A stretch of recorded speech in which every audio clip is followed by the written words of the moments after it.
지난 한 주간 동안 새벽을 깨우면서 기도한 우리 성도들에게 무한한 감사를 드립니다.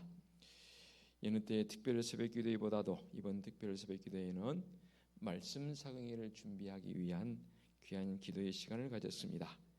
다시 한번 새벽을 깨우며 기도한 우리 성도님들께 깊은 감사를 드립니다. 드디어 오늘 찬양 예배부터 두 주간에 걸쳐서 구태여 표절을 붙인 다음에 2인 2색의 말씀 사경회를 가집니다. 처음에는 3인 3색 해보려 했는데 한 분 줄이고 해서 2인 2색으로 사경회를 갔습니다. 이 말씀 사경회에 우리 성도들 다 참여해서 말씀의 은혜가 넘치시기를 바랍니다. 우리 성도들의 삶의 중심의 본질은 뭐냐면 하나님께 나와서 은혜 받아야 합니다.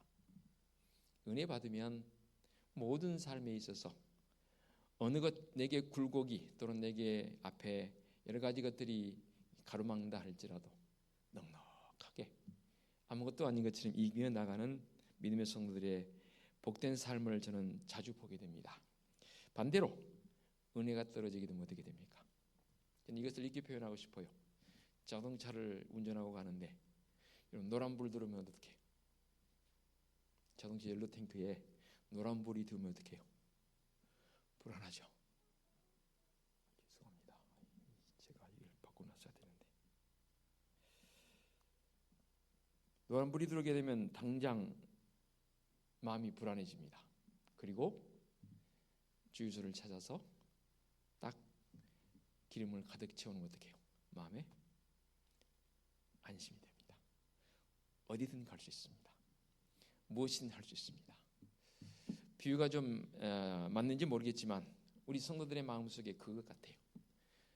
인생의 여정에 있어서 자동차 운전하는 인생의 여정이라면 때로는 그래요. 자동차 그 게이지에 노란불이 들어오는 것처럼 그럴 때가 있을 수 있어요. 없으면 좋겠지만 그때 우리는 주유소를 찾아서 기름을 채우듯이 특별히 이 말씀 사경을 통해서 우리 인생의 여정에서 곤고함이 있다면 노란불이 들어왔다면 아니 노란불이 들어오지 않았을지라도 가득 채워갈 수 있는 성도들의 결단이 이번 말씀 사경을 통해서 충분히 있었으면 좋겠습니다. 은혜를 받지 못하면 우리의 모든 삶은 아무런 의미가 없는 것이지요. 마지막 때가 되어 교회마다 살았다 하는 이름은 있으나 실상은 죽은 모습이어서 예배 드린다 해도 말씀을 듣는다 해도 감동도 없고 은혜도 없고 무감각해지는 것 아니겠습니까? 예배가 형식과 의식에 그쳐서 아무런 기쁨과 즐거움도 없습니다. 예배를 통해서 기쁨과 용기를 얻고 소망을 찾아서 하루하루 힘있게 살아갈 수 있어야 합니다. 그래서 우리가 하나님 앞에 은혜 받자 하는 것이고 은혜 받는 방법 중에 하나가 바로 하나님 앞에 예배의 자리로 말씀의 자리로 나온 것 아니겠습니까? 역동적이고 생동감이 있는 살아있는 예배자의 모습으로 바로 세워져가는 성도들 되었으면 좋겠습니다. 그러면 먼저 어떤 경우에 은혜를 헛되이 받게 되는가? 긍정적인 관점을 먼저 할까? 부정적인 관점을 먼저 할까? 상당히 많이 저울질하며 고민했습니다. 그러나 끝을 긍정적으로 맺기 위해서 먼저 은혜를 헛되이 받게 되는 게 뭔가에 대해서 한번 깊이 있게 다뤄보도록 합니다. 첫 번째, 하나님의 말씀을 무관심하고 무감동하게 받으면 은혜가 떨어져 버립니다. 무슨 말씀입니까? 은혜는 결국 말씀을 통해서 우리에게 역사합니다. 물론 더러는 신의 은사를 통해서 놀랍다 할 정도로 그런 광경들을 보면 또 은혜가 되는 경우도 있지요. 또 더러 오늘도 참 세 분이지만 찬양이 옆에서 제가 따라 부르면서 야 이런 찬양이 있구나 참 감사하다 은혜다. 그리고 우리 성가대원들이 찬양하는 그 모습 속에서 주님 이게 주님 보시기에 천사의 모습 아닐까요? 하는 그런 개인적인 생각을 찬송을 부르는 동안 했습니다. 그처럼 찬송을 통해서도 우리의 삶 속에서 역동적인 은혜 받는 모습이 있지요. 그러나 더 중요한 것은 말씀을 통해서 우리에게 더 큰 은혜가 있는 줄로 믿습니다. 그러므로 말씀을 듣는 시간은 매우 중요합니다. 우리의 삶에 또한 말씀을 통해서 시작되고 생사화복, 성공이냐 실패냐, 삶의 행복이냐 불행이냐가 갈림돌이 되는 게 바로 이 말씀을 듣는 데서부터 시작된다 해도 틀리지 않을 것입니다. 말씀을 들음에 있어서 무감각하고 무관심하게 되면 참 안타까운 사실은 사탄이 그 틈새를 파고듭니다. 말씀으로 확 무장된 상황에서는 그 어떤 세력도 우리의 속에 틈타고 들어올 수 없는 것 아니겠습니까? 그러므로 말씀 들음에 더 관심을 가지고 더 무감동이 아니라 감동적 요소로 나가기 위한 성도적 결단이 필요하다 그 말입니다. 또 말씀을 들을 때 반신반의하면 은혜가 헛되어져 버립니다. 말씀을 저울질하지 마십시오. 말씀은 조건 없이 믿어야 합니다. 내 생각에 맞든지 맞지 않든지 그대로 믿어야 합니다. 절대로 저울질하면 안 됩니다. 말씀을 저울질하면 결과가 어떻게 되는지 아십니까? 롯의 아내처럼 되어버립니다. 피해라, 도망가라, 뒤도 돌아보지 마라 했습니다. 그때 뒤돌아본 사람이 누굽니까? 롯의 아내입니다. 결론은 어떻게 됐습니까? 결론은 소금 기둥이 되어버렸습니다. 아담과 하와가 대표적인 사람 아닙니까? 이거 먹지 말라, 이거 하지 말라. 결과가 되었습니까? 죽음과 고통이 우리에게 주어졌습니다. 하나님의 말씀을 의심하게 되면 결론은 이렇습니다. 하나님의 말씀을 확실히 믿고 순종할 때에 그 믿음대로 삶의 역동성도 있는 줄로 믿습니다. 아울러서 하나님의 말씀을 거부하거나 반항하면 은혜가 헛되이 되어버립니다. 우리가 말씀을 듣다 보면 하나님의 말씀을 거부하고 때로는 거절한다라는 이 말과 더불어 반항적 기질이 우리에게 생깁니다. 사실은 우리의 본래의 마음이 아니지요. 특히 참 조심스러운 표현인데요, 목회자와의 관계가 원만하지 않으면 말씀이 귀에 들어오지 않습니다. 어떤가요? 제가 너무 솔직히 말씀드렸습니까? 더러 힘들어하는 우리 성도들 제가 신방을 가지 않습니까? 그래서 제가 첫 번째 물어본 거 이거 물어봅니다. 성도님이 됐건 집사님이 됐건 누가 됐건 제 말씀이 귀에 들어옵니까? 안 들어옵니까? 들어옵니다. 그러면 제가 아무 말 안 합니다. 믿음 회복합시다 하고 그냥 옵니다. 기도하고. 근데 목사님 말씀이 제 귀에 안 들어와요. 제가 할 말이 없습니다. 딱 한마디 한다면 회복하도록 들어오도록 힘쓰십시다 라고 그 말밖에는 못합니다. 말씀이 귀에 안 들어온다는데 그분을 모셔다 이 자리에 앉혀놓은들 말씀이 귀에 안 들어오는데 어떻게 해요? 말씀이 귀에 안 들어온다면 뭔 말이에요? 그의 영혼이 힘들다는 거죠. 어렵다는 거죠. 그러므로 목회자와의 갈등 생기지 않도록 좀 많이 저도 힘쓰겠지만 여러분도 힘써 주시기 바랍니다. 제일 큰 요소 중에 하나 그겁니다. 목회자와 갈등이 생겨버리면 말씀이 전혀 귀에 들어오지 않습니다. 하나님의 말씀을 증거하는 이 목회자, 저도 사람 맞습니다. 그렇지만 구태여 여러분들에게 부탁을 드린다면 사람을 보지 마시고 그 말씀의 권위를 인정했으면 좋겠습니다. 그것이 우선입니다. 그러면요, 조금 믿게 보였다가도 저 그렇게 해서 잘생긴 얼굴은 아니지만 믿게 보였다가도 또 이쁘게 보이더라고요. 아닌가요? 좀 반응을 좀 해주십시오. 그래야 또 제가 신나게 말씀도 전하는 거 아니겠습니까? 그냥 이러고 계시지 말고 우리 표정이 한 사람의 얼굴 표정은 무려 100가지 이상 표현할 수 있다 그러는데 그렇죠? 그럼 그렇다 하면 표현 한번 오늘 해봤으면 좋겠습니다. 또 하나님의 말씀을 인간의 말로 받을 때 은혜가 안 됩니다. 그래서 최소한 저는 설교자로서 여타의 여러 가지 예화들 연수국 이야기니 어떤 예화 잘 안 들잖아요. 신기하게도 성도는 또 예화는 기억 잘해요. 언젠가 어느 분이 제게 그래요. 목사님 이거 어느 설교 때 이거 했잖아요. 아니 성경 본문 말고 이야기. 저도 한 교회에서 오래 있다 보니까 반복되죠. 그래서 저는 밖에 나가서 우리 성도들 자랑합니다. 적지 않이 20년 동안 한 목사의 설교를 듣고 있다는 건 저도 저지만 성도들이 더 대단한 겁니다. 안 그런가요? 사실 저 한계가 있어서 한 이야기 또 하고 한 이야기 또 하잖아요. 그런데도 그것을 듣고 있다는 것은, 그래서 한 목사님과 이 롱런 한다고 그러죠. 그 교회에서 오래 목회하는 그 목사님도 목사님이지만 성도들이 더 대단한 거예요. 그러지 않겠습니까? 그러나 인간의 말로 받으면 안 됩니다.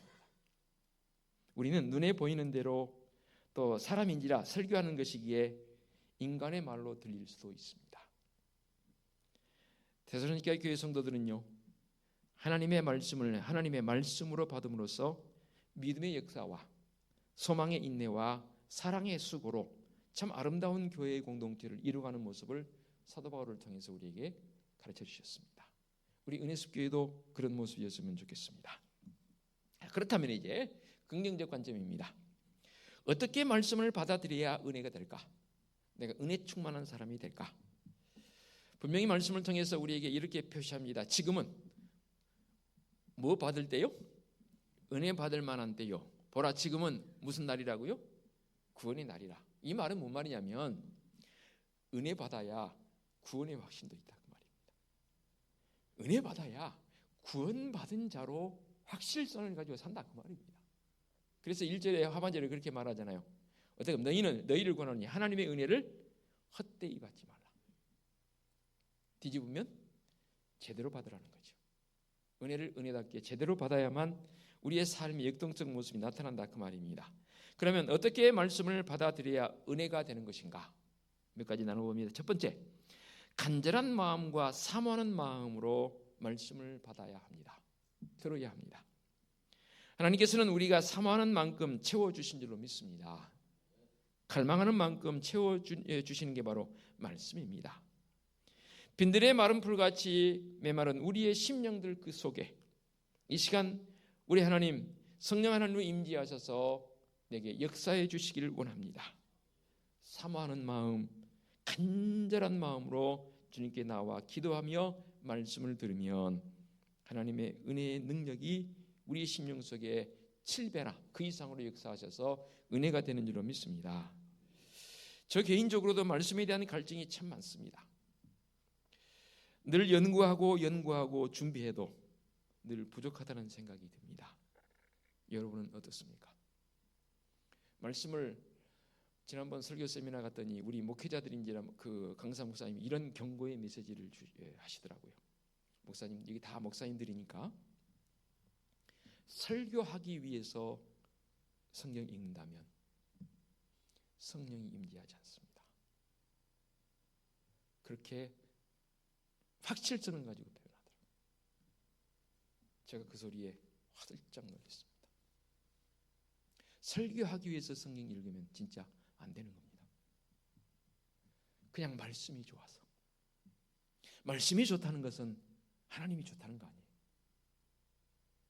저도 가끔 여러 어르신들 만나서 말씀 나눠봅니다. 특히 제 부모님 만나서 말씀 나누면 여러분 아시잖아요.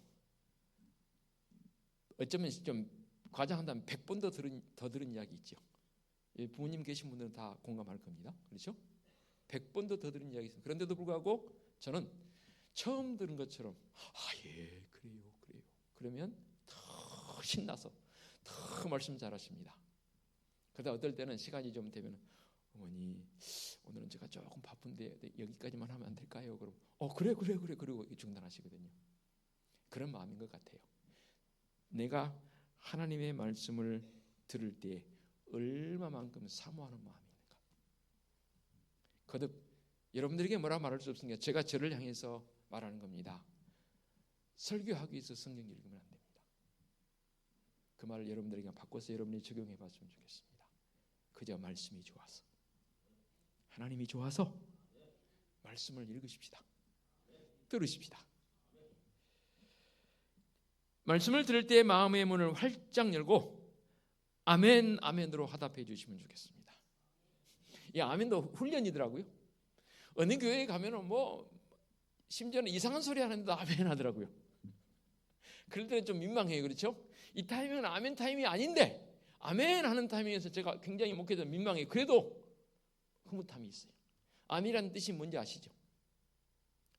공감합니다. 예, 저도 그러합니다. 저도 같은 생각입니다. 저도 같은 마음입니다. 그게 아멘이거든요. 근데 제가 좀 싫어하는 게 있습니다. 저는 여러분 지금 저와 같이 지내시면서 제가 일부러 아멘 유도한 적 있나요? 아멘 유도하려면 제일 대표적인 유도가 뭐예요? 할렐루야. 저 솔직히 이거 싫어합니다. 아멘을 유도하는 경우들이 심심치 않게 있거든요. 할렐루야 그러면 습관적으로 아멘 합니다. 물론 안 하는 것보다는 좋겠지요. 그런 습관적인 아멘 말고 진짜 말씀을 받아들일 때 말씀이니까 그것을 아멘 하면서 그래요. 겉으로 표현 안 해도 괜찮아요. 겉으로 표현해주면 더 고맙고, 왜냐하면 설교자들이 힘이 나거든요. 정이 안 되면 속으로라도 아멘 맞아 뭐 거기라도 끄덕끄덕 하시든지 아니면 이건 아니고 이렇게라도 해주시면, 기도할 때 어느 분이 그러더라고요. 긍정적인 기도로 하신 분이 있고 부정적인 기도로 하신 분이 있다고 그러더라고요. 몸을 흔드는데 이렇게 한 분이 대부분이죠. 어떤 분은 기도할 때 이렇게 하신 분이 있어요. 이건 또 아니라는 거예요. 그래서 걔 이렇건 저렇건 상관은 없고 내 마음속에 아멘 할 때 제 자신도 은혜가 되더라고요. 자, 사실은 이걸 제가 할까 말까 망설이고 있는데 한번 여담 지나간 소리니까 어느 분이 말을 샀어요. 아재 개그입니다. 말을 샀는데 그 말이 어떻게 훈련이 된 말이냐면 할렐루야 하면 막 달리는 말이고 아멘 하면 탁 멈추는 말이에요. 그렇게 훈련된 말을 딱 샀어요. 이분이 신앙인이라 말을 타고 이제 더 빨리 달려보고자 할렐루야 할렐루야 하니까 막 진짜 말이 엄청 빨리 달리거든요. 근데 그 지형을 자기가 알아요. 말이 달리긴 달리는데 이대로 달리면 낭떠러지. 근데 이 말을 멈춰야 되겠는데 그만 아멘을 까먹어 버렸네. 계속 달리고 있는 거예요. 어떡할까? 하나님 저 좀 살려주세요. 하나님 예수님으로 기도합니다. 아멘 했더니 딱 서는 거예요. 그만 너무 기뻐서 할렐루야 해버렸네요. 그 다음은 여러분 생각하시고 상상하시고 옛날 고전적인 아재 개그입니다. 할렐루야 아멘 하니까 제가 생각이 나서 말씀드립니다. 아침부터 참 저도 표현이 그렇습니다. 다시 말씀 들어옵니다. 그렇습니다. 마음의 문을 활짝 열고 아멘으로 화답하시면 좋겠고, 또 한 가지는 순종하는 마음으로 말씀을 들어야 합니다.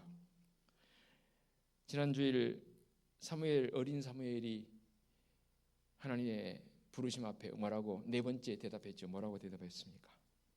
응답했습니까? 주여 말씀하옵소서. 종이 듣겠나이다. 이 응답은 목회자들만 하는 게 아니고 온 성도들이 다 해야 합니다. 주님 말씀하옵소서. 종이 듣겠나이다. 이 말씀이 저는 지난주 설교 준비하면서 마음속에 울컥함이 있었다니까요. 더더군다나 저는 사역자잖아요. 주님 말씀하옵소서. 종이 듣겠나이다. 곧 그 말씀대로 순종하겠다 그 말 아닙니까? 더 중요한 사실은요, 말씀이 우리에게 선포되는 그 순간은 생명의 시간입니다. 생명의 시간이, 저는 이렇게 해석을 하고 싶어요. 생명이 뭡니까? 생을 명하는 겁니다. 살라고 하는 겁니다. 살으라는 겁니다. 말씀을 듣는 시간은 생과 사가 갈림돌이 되는 거고 행복과 불행이 갈라지는 순간입니다. 그러므로 말씀을 들을 때에 우리의 마음을 다해야 합니다. 나 같은 죄인이 하나님께 나와 예배할 수 있다는 게 얼마나 감사합니까? 하나님의 귀한 말씀을 내가 들을 수 있다는 게 얼마나 감사한 일입니까? 감사와 감격이 있어야 합니다. 그때에 충만한 은혜의 시간이 되는 줄로 믿습니다. 그러려면 모여야 합니다. 물론 여러분 개인적으로도 큐티하고 경건의 시간 가지라 합니다. 그러나 모여야 합니다. 세상의 향락과 세속적인 즐거움 곳곳에 도사리고 있습니다. 우리를 유혹합니다. 하지만 우리 성도들은 모일 때에 회개의 능력이 나타나고요, 모일 때에 더 큰 은혜를 받게 되고요, 하나님의 능력을 체험하게 되는 줄로 믿습니다. 요즘 들어 제가 고민거리가 생겼습니다. 큰 고민거리입니다. 무슨 고민거리인지 아십니까? 제가 지난 금요 한밤기도에 이런 표현했지요. 코로나 이전 시대가 그립다고. 우리 교회에 구역 예배가 없어진 지가 지금 5년, 6년째 돼가고 있습니다. 5년째 돼가고 있습니다. 구역은 있어요. 구역 예배를 안 드려요. 아니, 못 드려요. 왜요? 안 모이니까. 제가 만만한 구역장들만 제가 막 호되게 다룹니다. 일학을 가도 글쎄요, 개모임, 친교 모임, 동창회 모임은 가도 지금은 구역 모임에 나오지 않습니다. 오직 했으면 한 달에 2번 안 모이니까 교회에서 모여서 하자고 구역 연합예배를 드리겠습니까? 그래서 제가 다다음 주에 한 주간 기도원 주간을 가지려고 합니다. 우리 장로님들에게 말씀드렸는데 제일 큰 기도 제목으로 제가 삼고 기도원 가려고 합니다. 하나님, 진짜 2024년에는 누가 뭐라 그래도 아무리 시대적 흐름이 그런다 할지라도 우리 은혜숲교회 구역 예배가 활성화되어지는, 모여서 나누고 또는 희노애락 같이 하고 우리 성도님, 집사님, 권사님, 장로님 하면서 진짜 어느 형제애보다도 믿음의 형제애를 나눌 수 있는, 그렇게 구역이 활성화되어지고 기반이 든든히 세워진다면 저는요, 우리 은혜숲교회에 더 큰 하나님의 은혜가 임할 줄로 믿습니다. 그래서 모임이 있을 때는 그 모임에 여러분 목숨 걸어까지는 제가 부탁 안 하겠습니다. 이제 최선을 다해서 참여해 주십시오. 시간 내주십시오. 시간이 그렇게 안 낼 수 있는 게 아니잖아요. 못 낼 수 있는 게 아니잖아요. 이 자리를 빌어서 간곡히 부탁을 드립니다. 말씀 마무리합니다. 이와 같이 하나님께 나아올 때 우리가 은혜가 있습니다. 그 결과는 어떻게 됩니까? 가장 먼저는 하나님께 영광이고, 더더욱 그렇게 모이는 사람들의 삶의 모습은 많은 사람들에게 귀감이 되어지고 덕이 되어집니다. 여러분, 장수로 말한다면 지혜가 넘치는 지장이 되는 것 좋아요. 야, 뭐 장비처럼 한번 휘두르면 엄청난 그런 결과를 가져오는 명장, 그래 중요해요. 그러나 저는 덕장이 더 중요하다고 생각합니다. 삼국지로 말하자면 유비처럼 포용할 수 있잖아요. 그렇죠? 그러려면 오늘 말씀처럼 은혜 충만해야 합니다. 그러면 다 수용됩니다. 그 사람의 삶의 모습은요 더 역동적입니다. 결국 우리가 말씀의 성경을 왜 들어요? 왜 가져요? 예배 위치에 왜 와요? 가장 크게는 하나님의 영광 드러내는 것이고, 두 번째는 말씀을 통해서 내 삶의 역동성을 가지기 위한 목적 아닌가요? 그렇죠? 이렇게 말씀 듣고 예배당 문을 열고 나가는 사람과 그렇지 않은 사람과는요, 저는 분명히 구별합니다. 발걸음이 달라요. 발걸음이 걷기는 걷는데 그 걸음의 품새가 달라요. 저요 자신이 있어요. 사람들이 저를 볼 때마다 그래, 목사님은 이렇게 걷는 자세가 바라요. 아, 이러고 움츠리고 걷는 것보다 이거 하는 거 좋잖아, 이렇게요. 육신적인 부분도 그러할진데 내 영혼이, 내 영적인 풍성함이, 내 영적인 강성함이 말씀으로 말미암아 은혜 충만할 때 어떤 일이 주어져도 능히 성도적 본래의 모습으로 살 수 있는 줄로 믿습니다. 기도하겠습니다. 하나님 감사합니다. 오늘도 우리에게 말씀을 통해서 분명히 가르쳐 주십니다.